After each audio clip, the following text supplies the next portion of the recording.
kanyang tinig ay pinagsa walang bahala. Kung ako ang tunay na Diyos ng katotohanan, bakit ako'y bulag sa aking sariling paningin? Bakit ang pinapakita sa akin? Tinig ng sanggol? Akin ng dilim? Hindi ko mawari. Sapagkat ang patuloy ko ang papahayag. Hindi na ako karapat dapat sa aking tawag.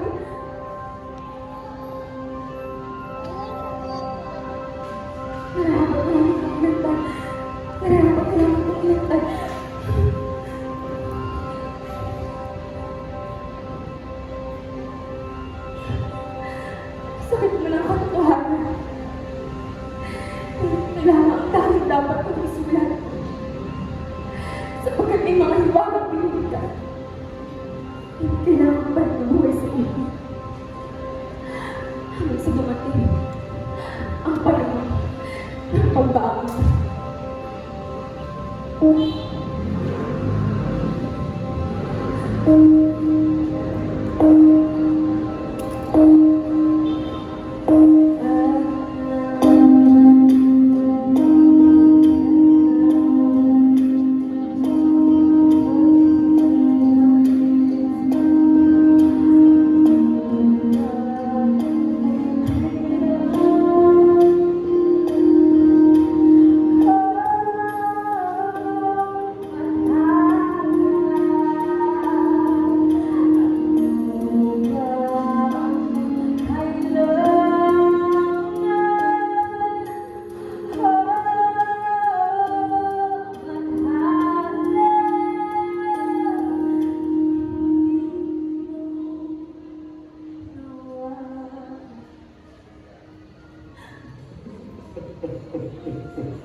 Sino to?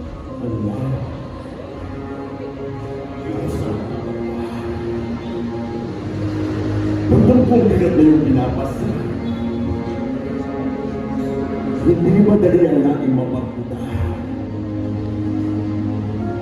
Ang iyong bawat salita, tinatanggap ng iba na tila pa isang banda. Samantalang ang nais mo lamang, may maunawa. Ning? Ako man minsan ay pinag-uwi. Madalas ay bilang ka. Kailanman ay nagpipinatugan. At sa katahimikan ng aking pag-iisa, doon ko natutunan na ang pinakamabigat ay di ang pagdududang nagmumula sa iba. Kundi ang pagdududang nagmumula sa iyong sarili. Hindi na naging isa sa iyong panglao. Halaya. Kung iyong nanaisin, maaari mong ipahinga sa akin ang lahat ng itinatago mo. Hindi mo hahanapin ang katotohanan. Kung ang pagkumpisa mga ito ang siyang kasagutan, sa natutumihan ng isipan ay sagot natin itong tago sa mundo. Wala nang ibang makakaunawa sa iyo. Bukod sa tulad mo ay tinuloy ng naiba ng lahat. Hindi mo na ako Dahil ang unawaan mo, higit pa sa iyong inaakala. Hindi na pwede. Inilayo. Pakaporyano ang lidaya. Lahat na nakabagong pangungutihan sa iyong sarili ay akin ng napagdaanan. Huwag mo hayaang maging sarili ng iyong pagiging Diyosa ang kanilang pagtingin sa iyo, Alinaya. Tignan mo ang aking mga mata. Na makita mo ang isang Diyos ang higit pa sa iyong Upuan si ibigay Ate na Mel. pangulutan. Diyan ang upuan si Ate Mel. Hindi ba? Dapat ako'y natutunan rin. Alinaya, ang katotohanan ng isang mabigat na pasanin na walang maglalakas ng loob na yakapin maliban sa iyo. Ngunit, hanggang kailan mo kakayanin mag-isa? Ang mga apoy sa iyong mga mata ay makukundirin. Kung walang tutulong, kung walang makikinig, at tulong ka rin.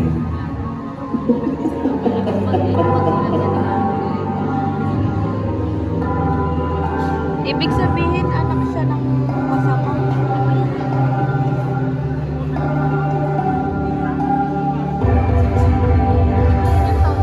Sundan, pakinggan, langit at lupa man, walang papagitan.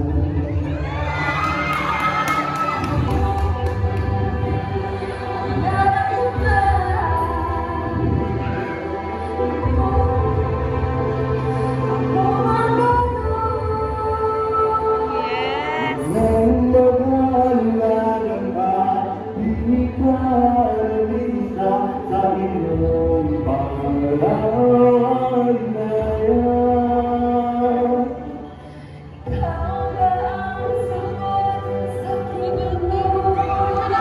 Oo eh, o diba? Yes!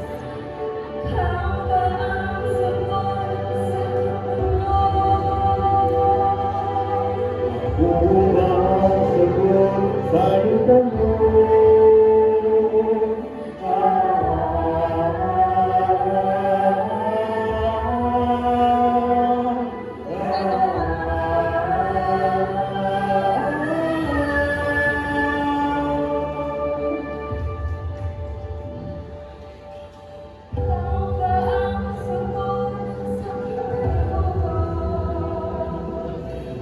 kung ang sagot sa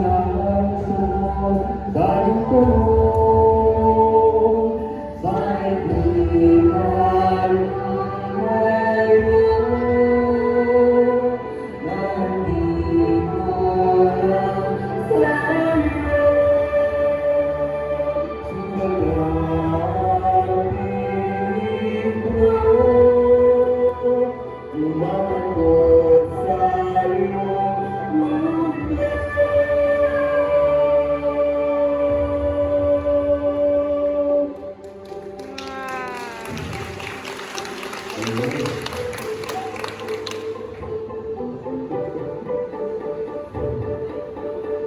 sana hindi Kung ito'y kasalanan, bakit sa tingin mo ako'y nakakaramdam ng kapayapaan? Bakit kailan nahulog na ako sa iyong bis? Yes! Sana all! Hindi mo kailangan mag-iiwas sa nakatotohanan. Sagot ng sa akin ay si Alinaya.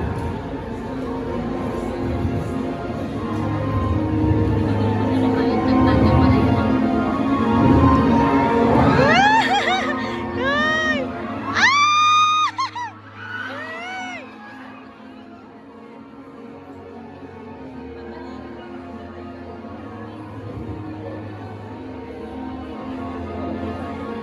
Yes, kinikilig siya.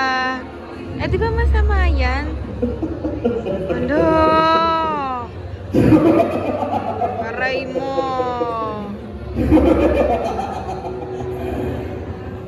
Na? Huwag mo na siya. Ang Diyos na nagkatotohanan, nabulat ang sarili niyang pagpunta. At ngayon, halipin na ng aking lambing. Bawat haplos ay talikala. Bawat halik ay lason. Hindi na alam na ako'y hindi karamay. Hindi. Dali ako ng buhay. Akin ang nakauntan ng hiling sa simula. Akin ang Diyos na ng katotohanan.